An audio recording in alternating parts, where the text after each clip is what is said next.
토요 새벽기도회에 오신 성도님들을 진심으로 환영합니다. 묵도하심으로 11월 13일 사랑의 교회 갱신 공동체 토요 새벽기도회를 시작하겠습니다.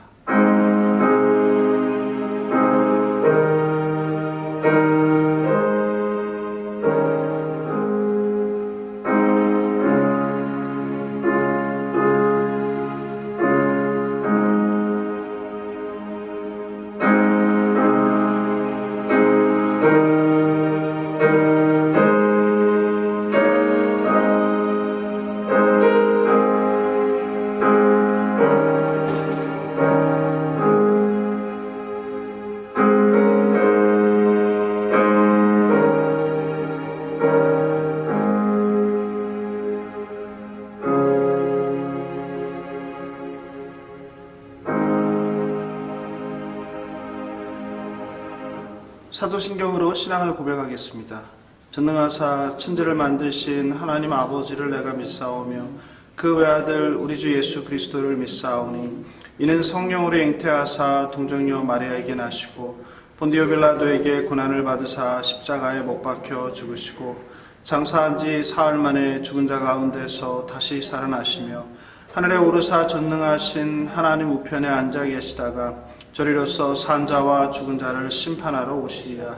성령을 믿사오며 거룩한 공예와 성도가 서로 교통하는 것과 죄를 사하여 주시는 것과 몸이 다시 사는 것과 영원히 사는 것을 믿사옵나이다. 아멘. 찬송가 44장 찬송하는 소리 있어를 부르겠습니다.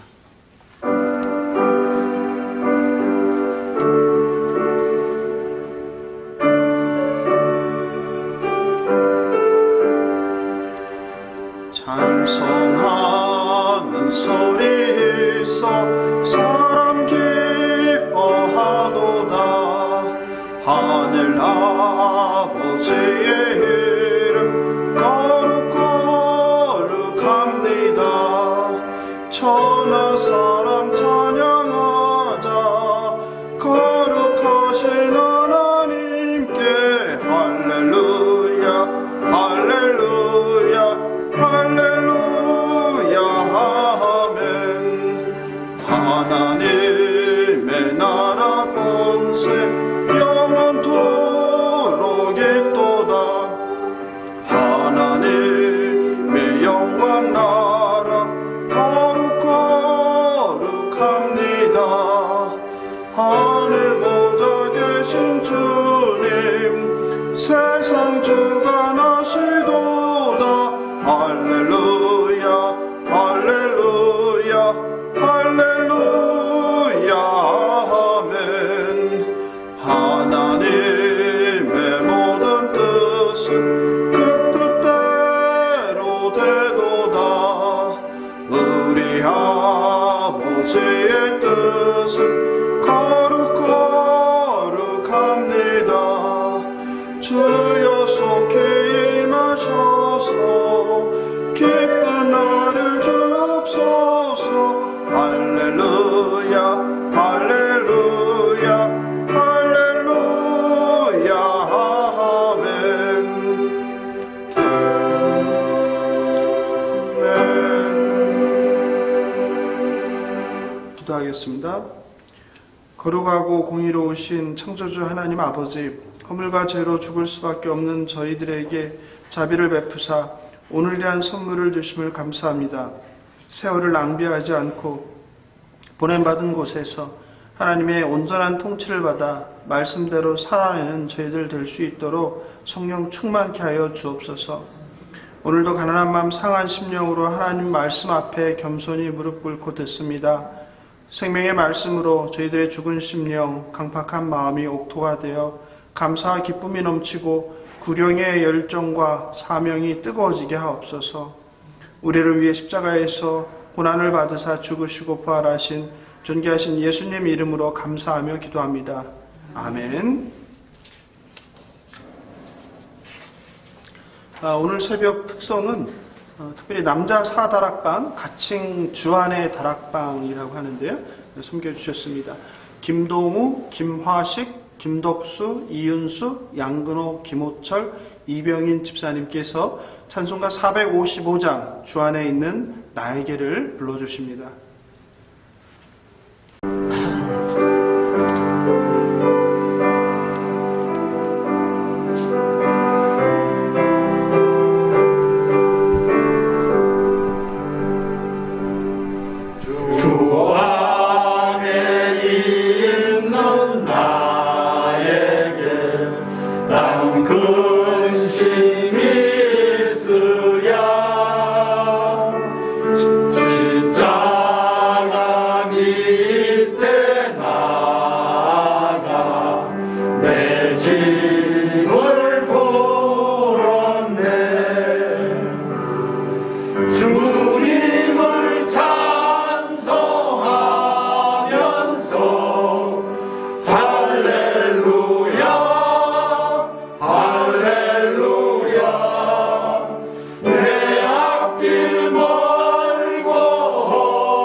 새벽기도에 찬송으로 섬겨주신 남자 사다락방 모든 집사님들께 진심으로 감사드립니다.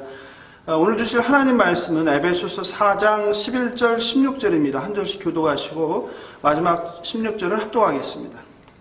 그가 어떤 사람은 사도로, 어떤 사람은 선지자로, 어떤 사람은 복음 전하는 자로, 어떤 사람은 목사와 교사로 삼으셨으니 이는 성도를 온전하게 하여 봉사에 일하게 하며 그리스도의 몸을 세우려 하심이라. 우리가 다 하나님의 아들을 믿는 것과 아는 일에 하나가 되어 온전한 사람을 이루어 그리스도의 장성한 분량이 충만한 데까지 이르리니 이는 우리가 이제부터 어린아이가 되지 아니하여 사람의 속임수와 간사한 유혹에 빠져 온갖 교훈의 풍조에 밀려 요동하지 않게 하려 합니다. 오직 사랑 안에서 참된 것을 하여 범사에 그에게까지 자랄지라. 그는 머리니 곧 그리스도라. 함께 읽겠습니다.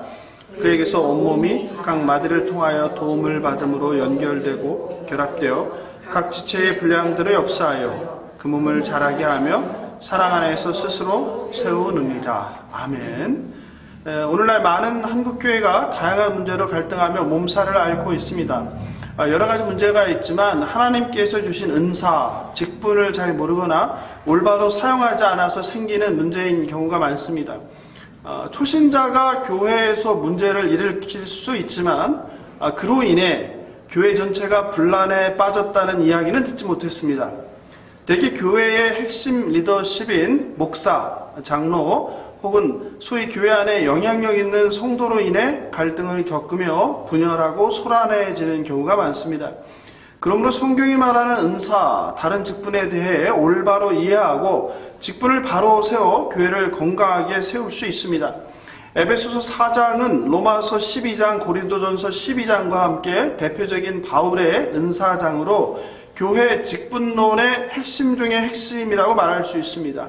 오늘 말씀을 통해 그리스도께서 저와 여러분 각자에게 주신 서로 다른 은사와 그 직분을 올바로 이해하고 서로 다른 은사로 서로 섬기며 자라나는 그리스도의 몸된 교회를 배우길 소망합니다. 먼저 그리스도께서 각 사람에게 주신 다른 은사는 무엇인가요? 7절부터 보겠습니다. 우리 각 사람에게 그리스도의 선물의 분량대로 은혜를 주셨나니 그리스도께서 교회의 일원인 저와 여러분에게 각각 다른 분량의 은사를 주셨습니다. 7절을 새 번역으로 읽으면 좀 더 의미가 명확해집니다. 그러나 하나님께서는 우리 각 사람에게 그리스도께서 나누어 주시는 선물의 분량을 따라서 은혜를 주셨습니다.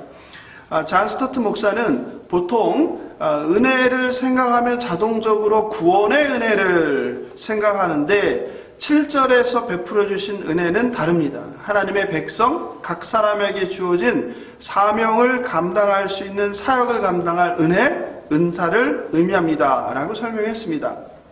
즉 7절은 그리스도께서 교회 성도에게 주신 다른 은사를 의미합니다. 바울은 은사장으로 알려진 고린도전서 12장 11절에서도 이 모든 일은 같은 한 성령이 행하사 그의 뜻대로 각 사람에게 나누어 주시는 것이니라 라고 말씀하셨습니다. 성령께서 각 사람에게 주시는 다른 은사가 있다고 언급했습니다. 그럼 그리스도께서 각 사람에게 주신 다른 은사가 무엇인지 살펴보겠습니다. 11절을 같이 한번 읽어보겠습니다. 그가 어떤 사람은 사도로, 어떤 사람은 선지자로, 어떤 사람은 복음 전하는 자로, 어떤 사람은 목사와 교사로 삼으셨으니 바울은 11절에서 네 가지 다른 은사, 다른 직분을 말하고 있습니다. 어떤 것입니까? 사도, 선지자, 복음 전하는 자, 목사와 교사입니다. 은사는 성령이 공동체의 선을 위해서 어떤 사람을 통해서 역사하는 방식입니다. 이때 은사를 가진 사람은 교회에 대한 하나님의 선물이죠.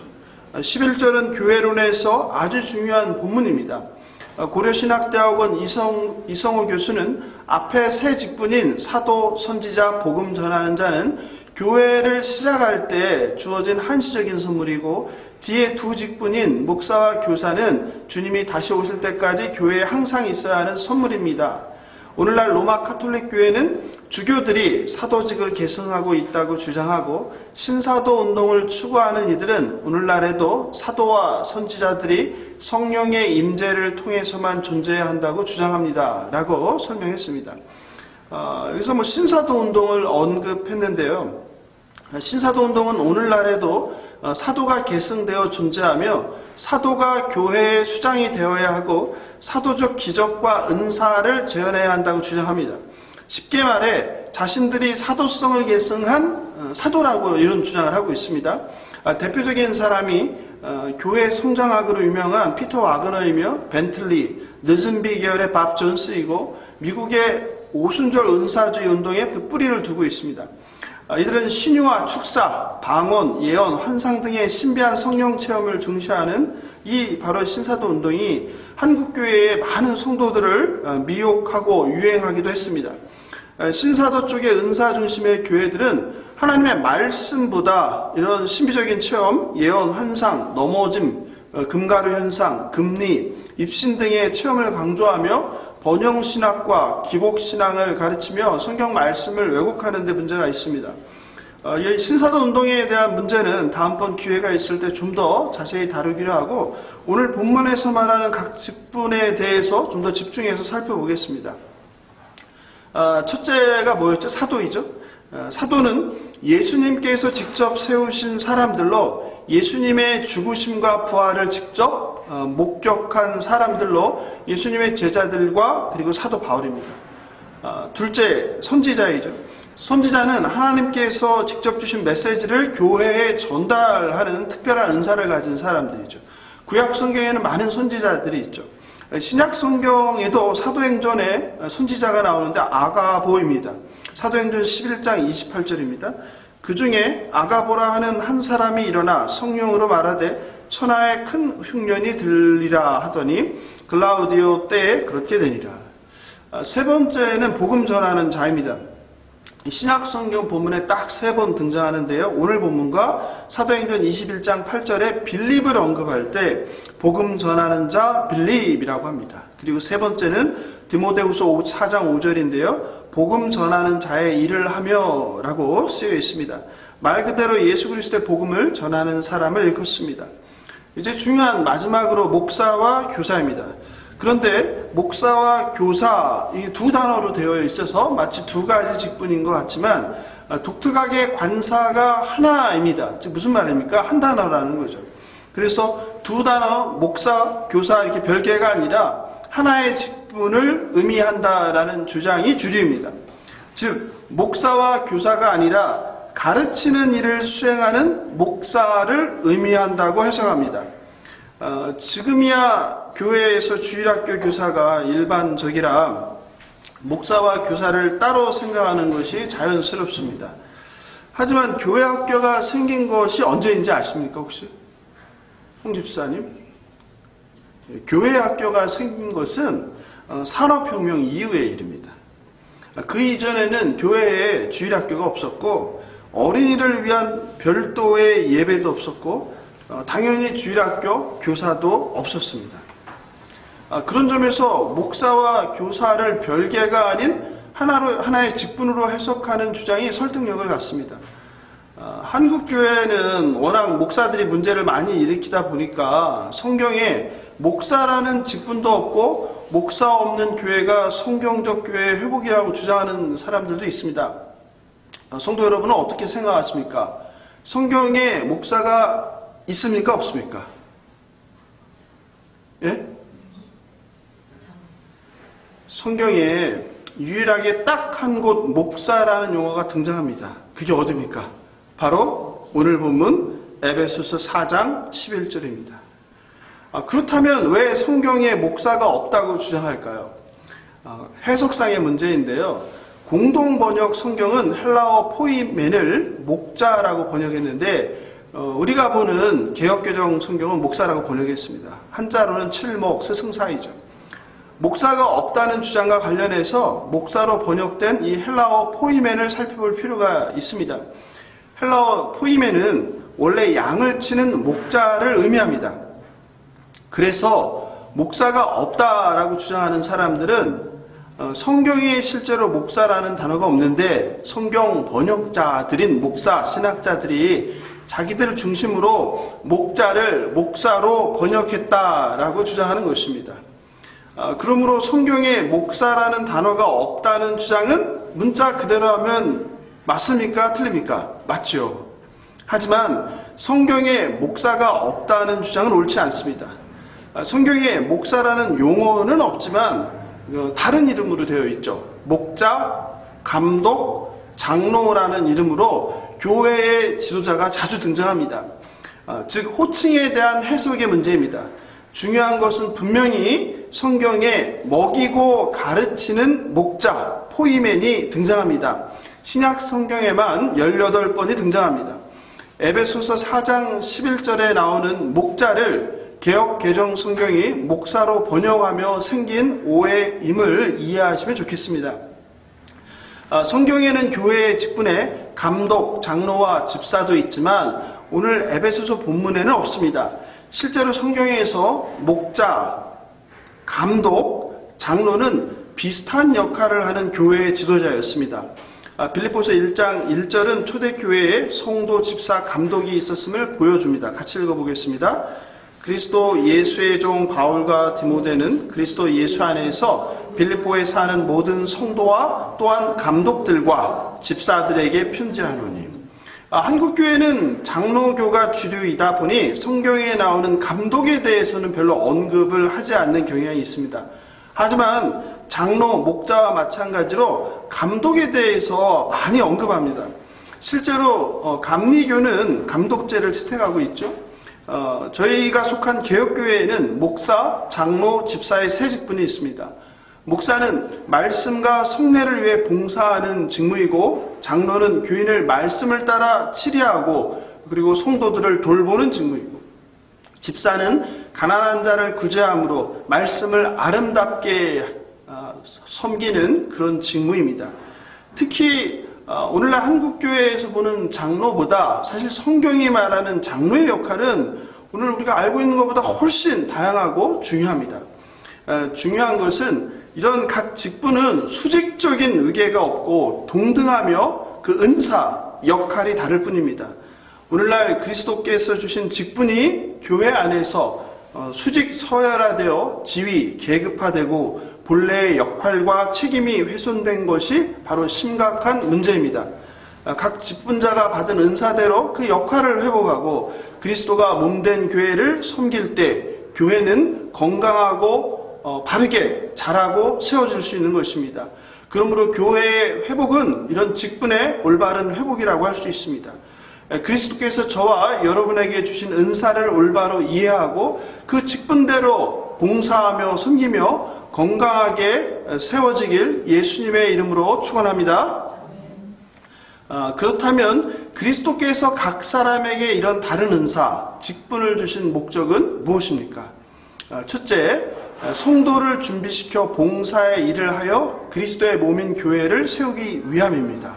12절인데 굉장히 중요한데 같이 읽어보겠습니다.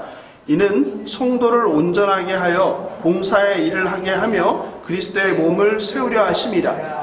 이 12절은 좀 문법적으로 좀 살펴볼 필요가 있는데요.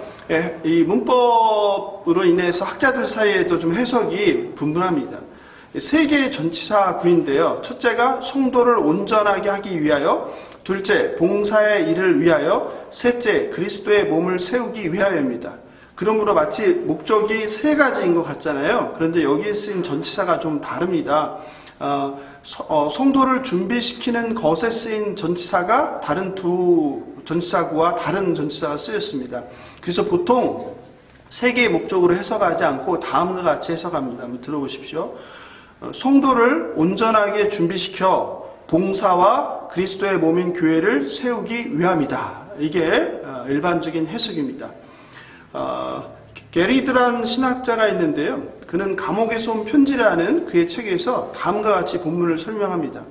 그리스도께서 교회의 사역자들을 주신 직접적인 목적은 성도들을 준비시키는 것입니다. 성도들을 준비시키는 목표는 성도들로 봉사의 일을 하게 하는 것이고, 또 성도들이 봉사의 일을 하는 목표는 그리스도의 몸을 세우는 것이다 라고 설명했습니다. 바르트도 이것에 대해서 설명했는데요. 그리스도께서 성도에게 주신 은사는 개인의 유익을 위해서가 아니라 다른 성도들의 유익을 위해서 주신 것이며 궁극적으로 그리스도의 몸을 위해서 주신 것이다. 그러므로 성도들은 사역자들에게 가르침과 훈련을 받을 때도 자기 개인의 유익을 추구하기보다 다른 성도들의 유익을 먼저 구하고 그리스도의 몸을 세우는 지체들이 되고자 노력해야 한다. 하지만 그리스도의 몸을 세우는 것은 훈련받은 성도들만의 목표가 아니라 그들을 준비시키는 사역자들이 함께 협력하여 이루어야 할 목표다라고 설명했습니다. 여기 12절에서 온전하게 하여에 사용된 온전은 이 헬라어 카타르티스모스라는 좀 단어인데요. 이 단어는 명사로 신약 성경에서 유일하게 사용되었는데요. 원래 의미가 완성하다, 회복시키다, 또 준비시키다 뜻이에요. 그래서 본문대로 해석하면 이 준비시킨다는 개념이 굉장히 강합니다. 12절을 그 원어대로 해석하면 다음과 같이 할 수 있을 것 같습니다. 제가 해보겠습니다. 그리스도께서 각 사람에게 다른 은사를 주신 것은 성도를 잘 훈련하여 준비시켜 봉사의 일을 하고 그리스도의 몸인 교회를 세우기 위함입니다. 즉 그리스도께서 각자 다른 은사, 선물을 주신 최종 목적은 무엇입니까? 성도들이 받은 은사대로 잘 준비하여 섬김을 통해 그리스도의 몸인 이 교회를 바르게 자라고 세우게 하기 위함입니다. 교회 안에서 목회자가 모든 일을 주관하고 교인들은 목회자의 뒤를 따르기만 하는 것은 비성경적입니다. 마찬가지로 목회자가 교인들에게 모든 것을 맡기고 자신은 뒤로 빠지는 것도 비성경적입니다. 그런데 이것은 쉽지도 가만히 있으면 저절로 되지도 않습니다.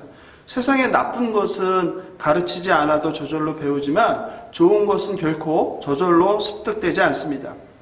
교회에 허락한 은사를 가진 직분자들을 통해서 끊임없이 배우고 훈련해야 합니다. 교회가 항상 훈련과 교육이 있어야 되는 이유이기도 합니다. 고린도전서 12장 28절입니다. 하나님이 교회 중에 몇을 세우셨으니 첫째는 사도요, 둘째는 선지자요, 셋째는 교사요, 그 다음은 능력을 행하는 자요, 그 다음은 병 고치는 은사와 서로 돕는 것과 다스리는 것과 각종 방언을 말하는 것이다. 그리스도께서 저와 여러분에게 이처럼 다른 은사를 주셨는데 그것은 그리스도의 몸된 교회를 세우기 위함입니다. 훈련하고 그리스도를 아는 지식으로 자라날 때 조변 섞게 하는 세상 풍조에 영향받거나 사탄의 유혹에 굴복하지 않습니다. 이게 바로 14절이죠. 같이 읽어보겠습니다. 이는 우리가 이제부터 어린아이가 되지 아니하여 사람의 속임수와 간사한 유혹에 빠져 온갖 교훈의 풍조에 밀려 요동하지 않게 하려 함이라. 저와 여러분이 그리스도께서 주신 다른 은사대로 잘 훈련받고 준비되어서 봉사하며 그리스도의 몸인 교회를 건강하고 바르게 세워나가길 예수님의 이름으로 축원합니다. 다른 직분을 주신 두 번째 이유는 오직 사랑 안에서 참된 것을 행하여 범사에 그에게 자라게 하기 위함입니다. 13절인데요. 굉장히 중요한 본문이니까 같이 한번 다시 읽어보겠습니다. 우리가 다 하나님의 아들을 믿는 것과 아는 일에 하나가 되어 온전한 사람을 이루어 그리스도의 장성한 분량이 충만한 데까지 이르리니. 아멘. 그리스도의 장성한 분량, 여기서 장성한이란 말이 좀 이렇게 모호합니다. 헬라어 헬리키아인데요. 이것은 키, 그리고 신장 또는 나이, 성숙을 의미합니다. 여기서는 당연히 키나 신장보다는 성숙을 의미하겠죠. 그러므로 눈에 보이는 외적 성장이 아니라 영적 성숙을 의미합니다. 교회는 주님 오실 때까지 하나님의 아들을 알고 믿는 일에 하나가 되어 온전함을 이루어 그리스도의 장성한 분량까지 자라나며 성숙해야 합니다. 그런데 보통 여러분은 어떻습니까? 이 13절을 일반적으로 개인적인 신앙의 목표로 삼는 경우가 많습니다. 또 그렇게들 많이 이야기하고요. 그런데 저는 맥락을 통해서 살펴보면 바울은 이 말씀을 개인의 어떤 신앙생활의 목표로 이야기했다기보다는 공동체인 교회에 이야기한 것입니다. 13절의 시작을 어떻게 하고 있습니까? 우리가 하죠. 그렇죠. 내가 아닙니다. 개인이 아니라 우리가, 교회, 몸된 교회를 얘기하죠. 바울이 이야기하는 에베소 교회 공동체를 얘기하죠. 즉 우리가, 이 교회가라는 거예요. 그런 점에서 13절은 주님의 몸된 지상교회의 최종 목표를 이야기합니다. 바울은 골로새서에서도 교회의 최종 목표를 말씀하셨어요. 골로새서 1장 28절, 이것도 굉장히 중요한 본문이죠. 보통 교회들이 교회 그 표지를 세울 때, 교회에 나갈 바를 세울 때 많이 쓰는 본문입니다. 같이 읽어볼까요? 우리가 그를 전파하여 각 사람을 권하고 모든 지혜로 각 사람을 가르침은 각 사람을 그리스도 안에서 완전한 자로 세우려 함이라. 그렇죠. 그리스도 안에서 완전한 자. 이게 사실은 교회의 모든 목표이죠. 15절은 그리스도에게서 자라나는 비결을 우리에게 말해줍니다. 그리스도의 장성한 분량까지 자라나는 비결. 그것이 무엇입니까? 15절 같이 읽어볼까요? 오직 사랑 안에서 참된 것을 하여 범사에 그에게까지 자랄지라. 그는 어린이 곧 그리스도라. 아멘. 그렇습니다. 오직 사랑 안에서 참된 것을 행하는 것이 그리스도를 닮아 자라나는 비결입니다. 사랑과 참된 것이 별개가 아니라 함께 가야 하는 것입니다. 진실하면 다 될 것 같은데 현실은 다르죠. 또 진실이란 이름으로 행해지는 말과 행동으로 상대방에게 돌이킬 수 없는 상처를 준 경우가 또 얼마나 비일비재합니까? 진실은 진실이고 감정이 상하는 것은 상하는 것입니다. 누군가의 조언이 진실임을 알면서도 일단 기분이 상해서 거부할 때가 많습니다. 그런 점에서 진리가 사랑 안에서 말되고 행해져야 그나마 의도했던 변화를 또는 마음을 전달할 수 있는 것입니다. 사랑 없이 행해지는 참된 것은 누군가의 마음에 상처기를 내며 넘어뜨릴 수 있다는 것을 늘 기억하고 우리는 조심해야 합니다. 물론 아무리 내가 사랑 안에서 진리를 말해도 상대가 준비되어 있지 않으면 혹은 상대방이 나의 사랑을 느끼지 못하면 상처받기는 마찬가지입니다. 근데 참 사랑 안에서 진리를 말한다는 것은 어려운 과제입니다. 마찬가지로 반대의 경우도 그렇습니다. 우리는 현실에서 사랑이란 명목으로 진리에 눈 감을 때가 얼마나 많은지 모릅니다. 그렇죠? 어떤 사람들은 사랑하는 데는 선수이지만 진리를 말하는 것이 고통스러워 회피하며 솔직히 말하지 않습니다. 스스로는 자신을 그리스도를 닮은 사람이라고 말할지 모르지만 사람들은 진실을 말하지 않는, 진실을 외면하는 당신을 겁쟁이라고 부를 것입니다. 특별히 교회 안에서 이런 경우가 많습니다. 그렇죠? 사랑이란 이름으로, 그죠? 은혜라는 이름으로, 용서라는 이름으로 거짓과 불의에 눈 감고 적당히 넘어가려고 할 때가 많습니다. 이것은 큰 잘못입니다. 결국 서로 병들고 교회 전체가 병들게 됩니다. 참된 사랑은 진리를 말하고 행하는 것입니다.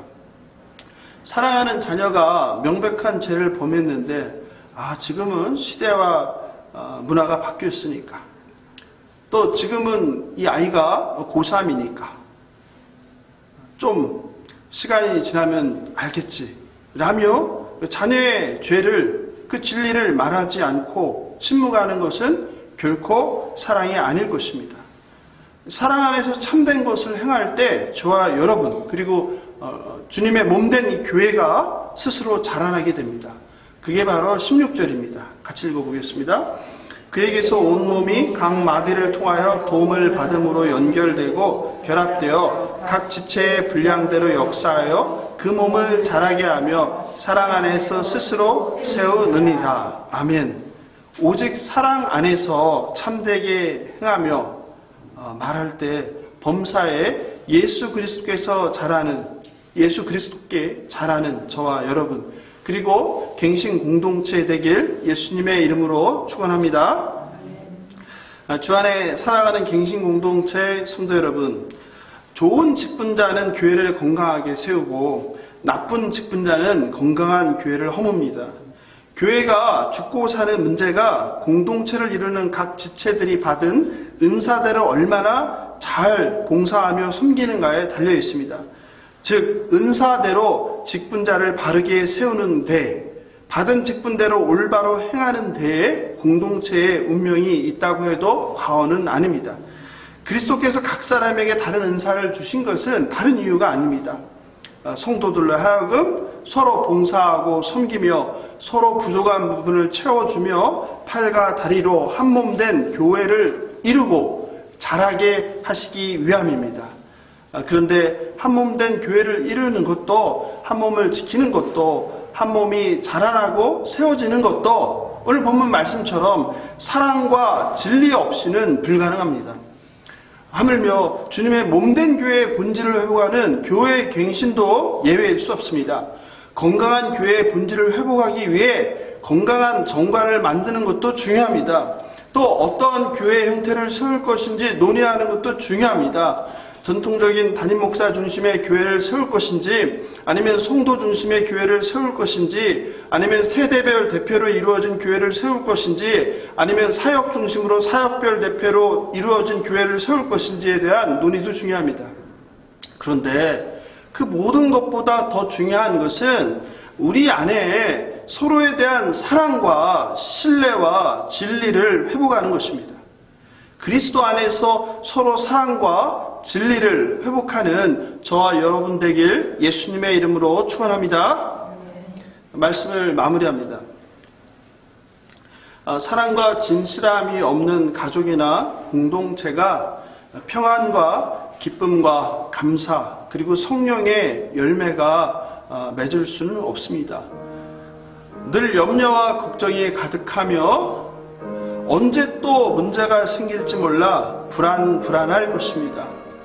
사랑과 진리가 가득한 공동체는 설사 건강한 정관이나 규칙이 없어도 건강하게 자라고 성숙할 것입니다. 반대로 아무리 건강한 정관이나 제도가 있어도 사랑과 진리가 없으면 그것이 가족이 됐든 조직이 됐든 교회 공동체든 늘 불평 불만이 있고 다툼과 갈등과 문제가 반복될 것입니다. 정관이나 제도에 순종하지도 않으며 그것이 도리어 잘못했다고 매번 정관 바꾸는 일만 할 것입니다. 바라옵기는 그 무엇보다 여러분의 가정에서 속한 조직에서 그리고 저와 여러분이 함께하는 갱신 공동체에서 서로 간의 사랑과 신뢰와 진리를 회복하길 바랍니다. 마지막으로 사랑 안에 참되게 행하라는 잔 스타트 목사님의 말씀을 소개합니다. 한번 눈을 감고 잘 들어보시기 바랍니다. 사랑에 의해 부드러워지지 않는다면 진리는 딱딱해지고 만다. 그리고 진리에 의해 강해지지 않는다면 사랑은 약해지고 만다. 바울 사도는 우리에게 이 둘을 함께 유지하라고 요청하고 있다. 주님께서 저와 여러분 각자에게 주신 은사대로 교회와 그리고 세상에 보냄받은 그 자리에서 충성되이 봉사하고 섬기고 있는지 돌아보시기 바랍니다. 오직 사랑 안에서 진리를 말하고 진리를 말하되 항상 사랑 안에서 하시길 바랍니다. 받은 은사대로 준비되며 서로 섬기며 그리스도의 장성한 분량이 충만한 데까지 함께 자라고 세워지는 주님의 아름다운 갱신 공동체 저와 여러분 되시길 예수님의 이름으로 축원합니다. 오늘 말씀 생각하면서 잠깐 기도하겠습니다. 그리스도께서 각자에게 주신 은사로 직분을 감당하며 봉사하여 몸된 교회를 세우게 하소서. 오직 사랑 안에서 참된 것을 하여 범사에 그리스도께 자라나 건강하게 세워지게 하소서. 기도하겠습니다.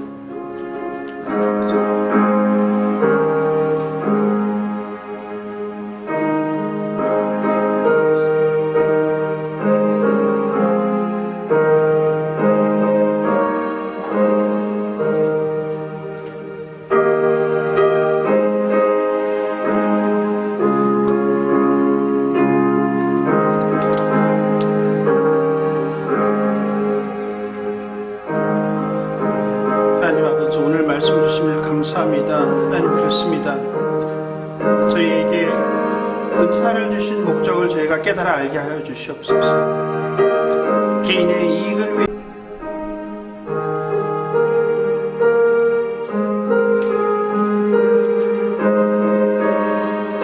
그리스도께서 저희들 각자에게 주신 은사는 저희들 개인의 유익이 아니라 교회 공동체를 위하여서 타인을 섬기기 위해서 주신 은사임을 꼭 기억하게 하여 주시옵소서. 아버지, 이 공동체를 불쌍히 여겨주셔서 이 공동체에 하나님께서 주신 은사대로 섬김이 활발하게 일어나게 하여 주시옵소서. 아버지, 하나님께 주신 그 은사로 서로 섬기며 주님의 몸된 이 교회를 아름답게 거룩하게 빚어가는 저희들에게 사용하여 주시옵소서. 특별히 주께서 주신 직분이 있습니다. 하나님, 직분의 그 올바른 의미를 깨달아 알게 하여 주시고 각 직분별로 해야 할 역할을 잘 알아서 하나님 직분으로 아버지 건강한 교회를 이루어가는 저희들 되게 하여 주시옵소서. 그리스도의 장성한 분량까지 자라나는 저희들 될 수 있도록 인도하여 주시옵소서.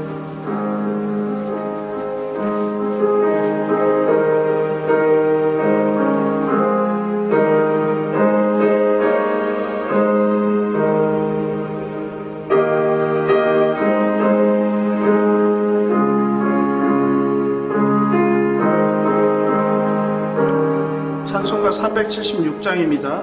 내 평생 소원 이것뿐 주의 일 하다가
살같이 빠른 관음을 주 위에 아끼세 온 몸과 마음을 바치고 힘써서 일하세.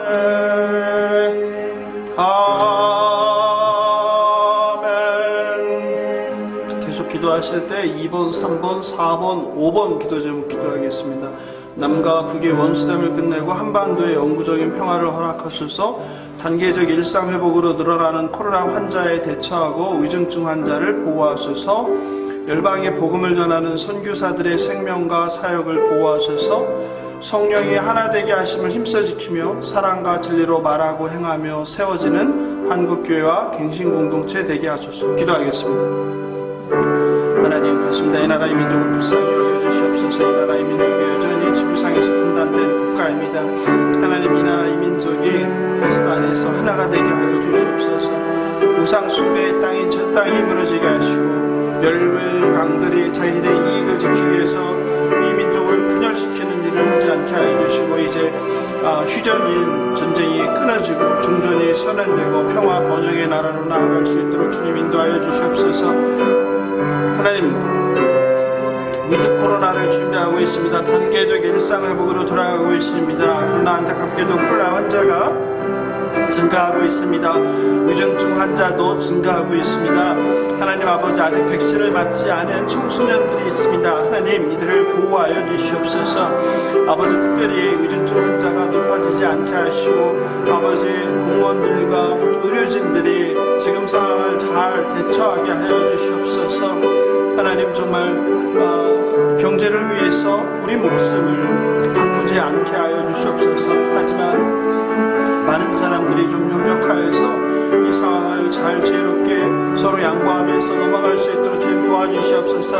특별히 좋은 백신을 허락하여 주시고 백신을 맞는 사람들이 부작용이 없게 하여 주시고 또 경구용 약도 허락하여 주시고 여전히 비싼 약값입니다. 하나님 아버지, 약값이 내려갈 수 있도록 많은 제약사들이 좋은 부작용이 없는 경구용 치료제약을 개발할 수 있도록 지혜와 명철을 허락하여 주시옵소서. 또 제약회사들은 자신들의 이익만을 생각하지 않게 하여 주시고 이를 위해서 쓰임받을 수 있는 위하여서 약값을 비싸지 않게 측정할 수 있도록 주님 그들의 마음 가운데도 자비하고 이를 베풀어 주시옵소서.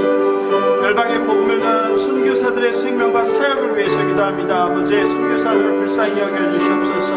코로나로 인해서 사역도 많이 어려워지고 있습니다. 하나님 아버지, 은혜 베풀어 주셔서 선교사들의 생명과 사역을 지켜주시고 그들을 통하여서 예수 그리스도의 복음을 믿지 않는 자들에게 전해주시고 그들이 가는 발걸음마다 그들이 전하는 말씀마다 놀라운 성령의 역사가 임하게 하여 주셔서 교회가 세워지게 하시고 학교가 세워지게 하시고 아버지, 가난한 자와 고아 가부를 돌보는 그런 단체들이 생겨날 수 있도록 선교지를 주께서 보호하여 주시옵소서. 하나님, 한국교회를 위해서 기도합니다. 이 갱신공동체를 위해서 기도합니다. 성령이 하나 되게 하심을 힘써 지키며 사랑 안에서 행하는 공동체가 되게 하여 주시옵소서. 사랑 가운데서 진리를 말하게 하여 주시옵소서. 진리를 말하되 사랑으로 하게 하여 주시옵소서. 말만 하지 않고 행함이 있는 한국교회가 되게 하여 주시옵소서. 특별히 갱신공동체를 교회 갱신으로 부르셨으니 아버지, 이 공동체를 통하여서 한국교회가 갱신되게 하시고 먼저 우리가 갱신되게 하시고 그리하여서 하나님의 거룩한 교회를 이뤄나갈 수 있도록 주님 인도하여 주시옵소서.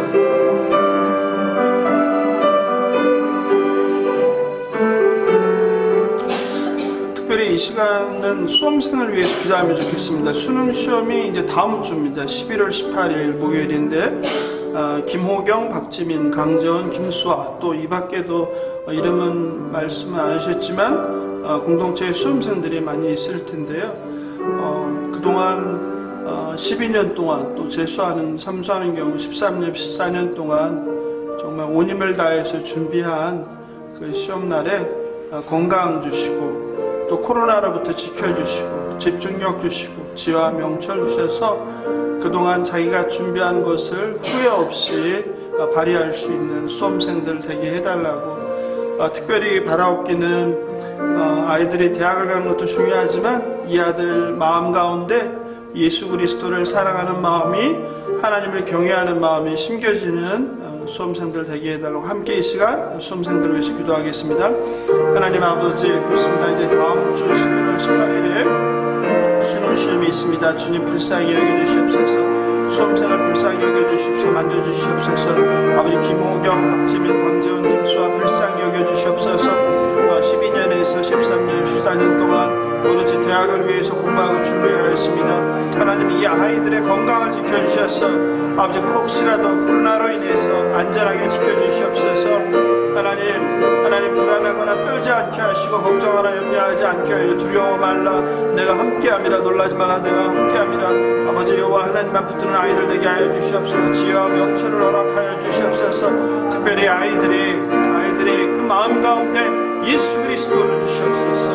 아이들 마음 가운데 이 땅의 성공이나 행복이나 자신의 야망과 자신의 비전이 아니라 하나님을 경외하게 하시고 예수 그리스도를 아는 지식으로 자라는 아이들 되게 도와주시옵소서. 하나님께서 자기들에게 주신 그 달란트가 무엇인지 깨달아 알게 하시고 하나님께서 자기들을 삼아주신 목적을 알게 하셔서 하나님 그것을 위해서 달려가는 우리 아이들 될 수 있도록 인도하여 주시옵소서. 특별히 날씨도 추워지고 있습니다. 아이들이 건강할 수 있도록, 그래서 마지막까지 잘 마무리하고 정리하게 하여 주시옵소서. 특별히 지혜와 명철을 주셔서 분별력을 허락하여 주시고 하나님께서 그 시험장까지 동행하여 주셔서 이 아이들이 긴장하지 않고 떨지 않고 자신들이 준비한 실력을 가감없이 발휘할 수 있도록 주님 인도하여 주시고 이후의 모든 과정 가운데 성령 하나님께서 함께 하시고 자기 생각대로 하지 않게 하여 주시고 아버지 항상 결정하고 선택할 때마다 하나님께 기도하고 말씀으로 무장되어서 아버지 인도함을 받는 아이들 될 수 있도록 인도하여 주시옵소서.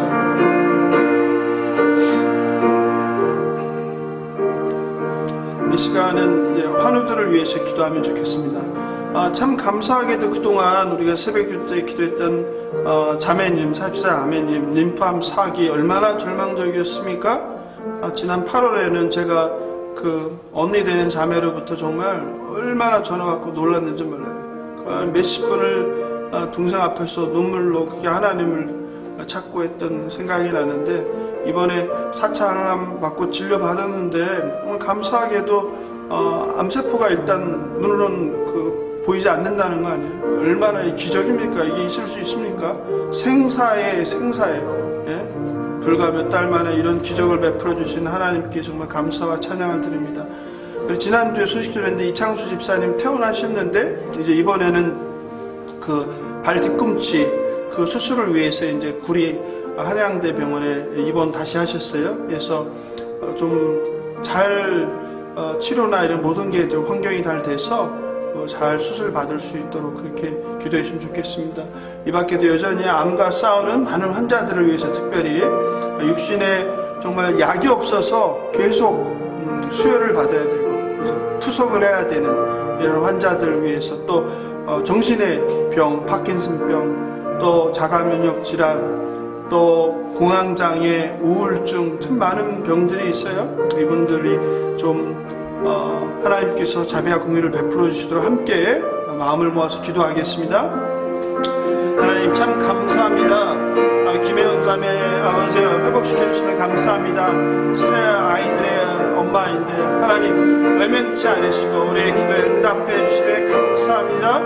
하나님 정말 생사의 고비에서 아버지 정말 혹시라도 저 어린 나이에 세상을 떠난 어떤 얼마나 걱정하면서 기도했는데 이렇게 기적을 베풀어 주시니 감사합니다. 김차수님도 참 많이 회복시켜 주시니 감사합니다. 하나님 바라옵기는 우리 조근사님 불쌍히 여겨주셔서 고쳐주시옵소서. 나사렛 예수 그리스도의 이름으로 명하는 몸속에 있는 모든 암세포들이 녹아내릴지어다. 아버지 떠나갈지어다. 아버지 깨끗함을 받을지어다. 아버지 염증이 사라질지어다. 아버지 몸에 있는 모든 염증이 마르게 하여 주시옵소서. 예수 그리스도의 이름으로 명할 때에 예수 그리스도의 특별히 참 감사할 게 많은데요. 지난주에도 손녀딸을 놓고 기도하시는 분이 있어서 함께 기도했는데 문자 주셨더라고요. 정말 감사하게도 기도에 응답하셨는지 많이 좋아졌다고. 정말 이 새벽 기도를 통해서 우리가 기도했던 분들이 여전히 고통 가운데 있는 분도 계시지만 많은 분들이 놀라운 하나님의 그 성령의 그 치유하심을 경험하시거든요. 그러니까 마음을 다해서 계속 기억하면서 골방에서 기도해 주시면 좋겠습니다.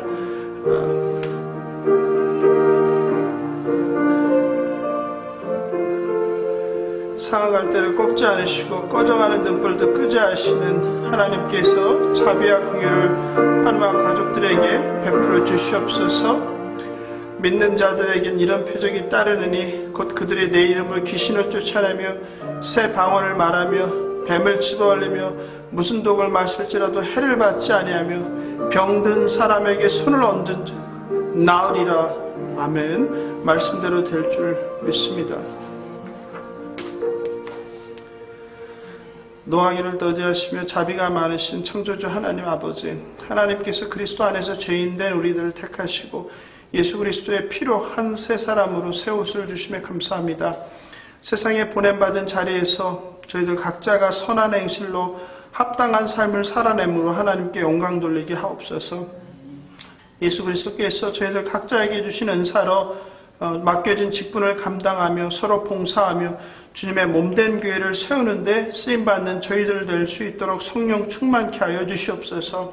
항상 오직 사랑 안에서 참된 것을 하여 범사에 그리스도께 자라나는 저희들 될 수 있도록 인도하여 주시옵소서. 이 시간 삶의 많은 문제를 가지고 하나님께 아뢰었으니 자비와 긍휼을 베푸사 견딜 만한 힘과 능력을 주시고 환우들에게는 치유의 은총을 베풀어 주옵소서. 분주한 삶으로 세상의 마음을 빼앗기지 않게 하시고 나의 나된 것이 측량할 수 없는 하나님의 은혜임을 늘 기억하며 감사하며 살아가는 저희들에게 축복하여 주시옵소서. 감사하며 생명 되신 예수님의 이름으로 기도합니다. 주님께서 가르쳐 주신 기도로 새벽 기도회를 마치겠습니다. 하늘에 계신 우리 아버지여, 이름이 거룩히 여김을 받으시오며 나라가 임하옵시며 뜻이 하늘에서 이룬 것 같이 땅에서도 이루어지이다. 오늘날 우리에게 일용할 양식을 주옵시고 우리가 우리에게 죄 지은 자를 사하여 준 것 같이 우리 죄를 사하여 주옵시고 우리를 시험에 들게 하지 마옵시고 다만 악에서 구하옵소서. 대개 나라와 권세와 영광이 아버지께 영원히 있사옵나이다. 아멘.